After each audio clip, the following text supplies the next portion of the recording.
Give me a glimmer of hope again. Save me from all my wandering. If I've been looking in all the wrong places, would you turn me back around again? Welcome to HopeCasts, where our true stories brighten your day by providing insight and encouragement. I invite you to listen as my husband, Dr. Ken Brown, shares one of his amazing personal experiences that will inspire and stir your soul. Even in the challenges of life's darkest moments, you can always find a glimmer of hope through the love of God. So settle in, open your heart, and let's journey together through the power of storytelling. Finish your race. It has been said by those much wiser that it is not how we begin our life, but how well we complete it. Cancer in my mother reappeared in her 87th year, and she once again bravely faced the sufferings through her faith in God and love for family. Over the years, I have observed that illness has the capacity to draw families together. So once again, I found myself returning to our family home in Toronto, where I grew up, to spend time with my beloved mom. Our morning traditions was that she would make coffee while I went on my daily morning jog. Then we would sit and talk for a couple of hours. The smell of percolating coffee in the air, I carefully gave her a quick but gentle hug, and then darted out the door, being careful not to slam it on the way. At the time, I was 62 years of age, and I must confess that now my run had become more like a jog, just above a quick walking speed. Whenever I came home, my 50-minute routine was to slowly run for 5 miles, down our street to the park, past Broadwood Public School, where I attended for 5 years, from grade 4 through grade 8, and then continue north for 2 miles along the grassy path underneath the power lines, and then return home on the same route. Little did I know that this was to be the very last run that I would ever complete on this well-worn trail. Perhaps it was the impending death of my mother, but for me, today's run would be full of ghosts, memories, and realizations and reaffirmations. In a gentle warm-up, I crossed over from our street Kilkenny Drive over to the Broadwood Park, and that's when I encountered the first bubble of memory. As I ran up that little hill that overlooked my former public school, there it was, that dreaded baseball diamond, still standing after more than 50 years. And as I ran down the grade, onto the playground, past second place to home plate, I clearly recalled the many times that I had been rejected, embarrassed, and teased on that very turf. It seemed to be the ancient school tradition that all physical education teachers always asked the 2 most popular and athletic students to pick the team from the class. And as each jock consecutively scheduled and selected their next pick, inevitably I was chosen last, often to the mocking of my fellow classmates or expressions like, "Do we have to have him on our team?" Although this gravely injured my self-esteem, I could not entirely blame them for not wanting me, as I had such a bad attitude not wanting to play any team sports, especially with people that did not want me, and I did not even try to play the game, either in a passive-aggressive protest. And what is opposite of being a natural athlete? Well, what is that? Well, that would be me, of course. Every time I would run here, these memories would always assault me. But today, the intensity was so much greater that I almost stopped running to walk home, but I did not. I was now beginning to chug along that one-way 2-mile grass trail below the power lines. You see, I could not stop as I entered the second cloud of memory. At 14 years of age, I was sick and tired of being the fat kid who constantly was being teased, so I made a life-changing decision as I entered high school. I noticed how my fellow chubby friend Colin slimmed out as he ran his bicycle for hours that summer, and I determined to share his story by taking up cross country the week after starting grade 9. There was only one small problem. I was so out of shape that I had trouble even running around the quarter-mile track, even once. I was the slowest person on the team, but there was a feeling of accomplishment when I finally finished my first mile. Over only 2 weeks into the school year, our cross-country coach informed us that we were all going to have a race at Bruce's Mills Conservation Area on Saturday. The bright yellow bus picked up the 25 of us early that morning and dropped us off at the park. And that is when I realized, or remembered, that while I was in Boy Scouts, Bruce's Mills had been the place where we did our winter camping and lit fires in the rain, and we hiked. And it was a very hilly place, and the thought of running up and down those hills for 5 miles when I could not even jog for more than a single mile on level ground, well, that absolutely terrified me. As we waited for the race to begin, more and more runners got out of more and more buses from various schools all across Toronto until there were approximately 250 athletes lined up in a dozen rows, 20 deep across that road. Now, that was really intimidating because I knew that I would be embarrassed to be the very last person to cross the finish line. As I was not into sports and being the designated geek, I ended up somehow on the right side near the front, and I was not prepared for what happened next. A man with a baseball cap and a grizzly gray beard shouted, "Ready, set, go!" And he raised a black handgun and fired a loud blank shot. Bang! It seemed to be right in my ear. In Canada, I had never seen a revolver or heard a gun go off, so the loud retort completely unnerved me. Everyone immediately started to stampede like a herd of wild horses, and I tried to move with the pack, but apparently not fast enough. After only 10 steps along, someone behind me stepped on my ankle, and down I went into the gravel road. People were jumping over me, almost falling on me, and I was worried about being trampled by this mob merely 20 seconds into the race. Finally, everyone had passed, and I sat up lying on the road, assessing the damage to my knee. There was only a tiny scratch, and I was in no pain. And that is when our coach came over to see how I was and exclaimed, "Are you hurt?" Shaking my head, I mumbled, "I'll be okay." And then the coach says, "Bad luck. That was quite a tumble. Can you get up and still run?" And that is when I realized that I'd been given a gift, a waterproof excuse for not running and likely dying that day at Bruce's Mills. I am very ashamed to say that I hammed it up and exaggerated the injury by holding my knee. After all, there was a dot of blood coming out from that scratch. The coach put rubbing alcohol and a Band-Aid on it. I was so relieved that I did not have to run that day.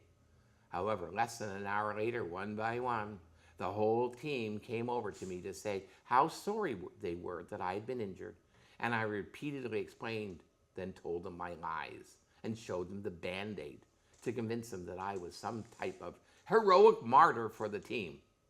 But inside, I knew so well that I was just a phony, constantly lying to everyone just to get out of that race.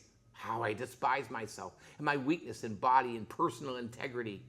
On the bus ride home, now that is when I made my irrevocable decision to finish every race and to not give up, no matter the cost or pain. And God helping me, I really tried to live up to this commitment I made to myself that day. Back to reality, I was now breathing hard and starting to feel the familiar burning in my chest, battling the enemy aches and tiredness that were trying to persuade me to quit. I had just reached the farthest point in my run, and as I always did, I lightly touched the fence that protected the highway, then turned around and began the second half back of this ordeal to home. As my feet went pat, pat, pat on the grass, and the hypnotic rhythm transported me into a third and even more vivid flashback. 4 years after my first debacle of running, I was still on our high school cross-country team. In fact, they rated me as being the 7th best as a senior. But that spared me from having to run in the Ontario Championships because they only had to have the first 5. They were the people that were chosen to complete, thankfully. And the day before the race, I was told by our coach to buckle up as 2 of our team's best, they had the flu and were unable to compete. I remember having that same feeling of terror that terrified me and petrified me at Bruce's Mills. These runners at the competition were the absolute best from the top 25 high schools in all of Ontario. The only reason I agreed to go was that I had made that resolution to myself so many years ago to never give up. There are now 108 aggressive runners signed in at Centennial College for this champion race, and they all seem to be lean and mean compared to my stocky build. Everyone seemed to be more athletic. So I told myself when lining up at the starting line that I only had to do my best. I only had to finish no matter what happened. And I did give it my absolute best. I left nothing in reserve.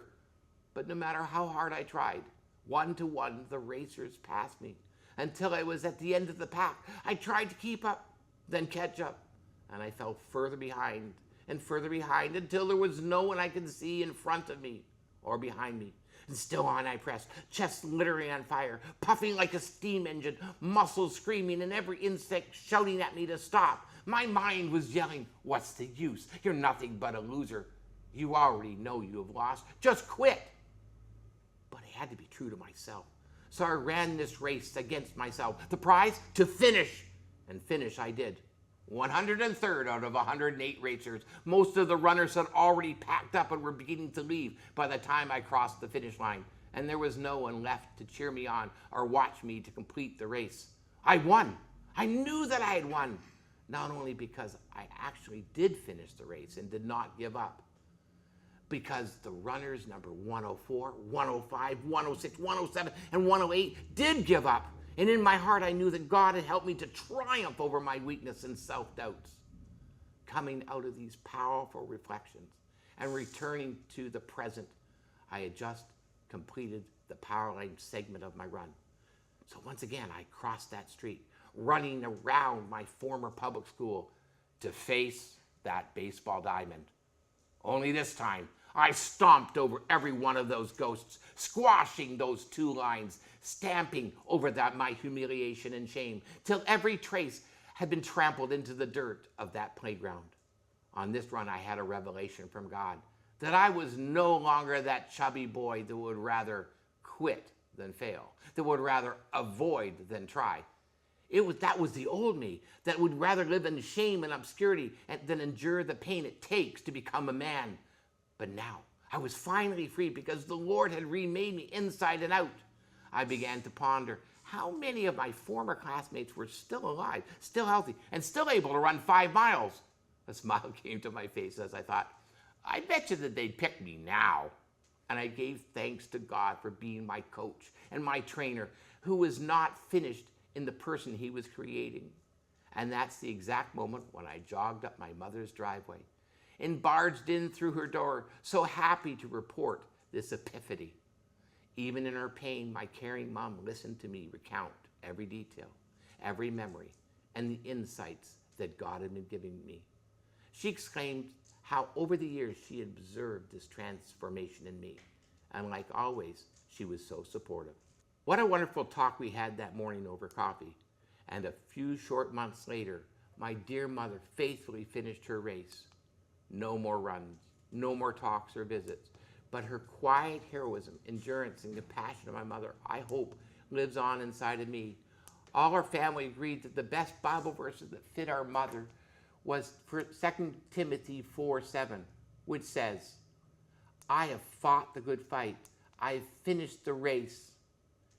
It has been said that engineers will often evaluate the capacity of an invention or product by running it under load for a prolonged period of time. Is there any way that you really know what is inside a package unless you open it? You can only really know what a person is like until you work with them, or live with them, or go to war with them and see them in crisis. So God tests all of us to purify us and build us up, and then see what type of people we truly are. I have often read Hebrews 12:1-3 to encourage myself to finish my race despite all the trials. It is my hope that through this story and these holy scriptures, you might find strength to finish your race. May God preserve you.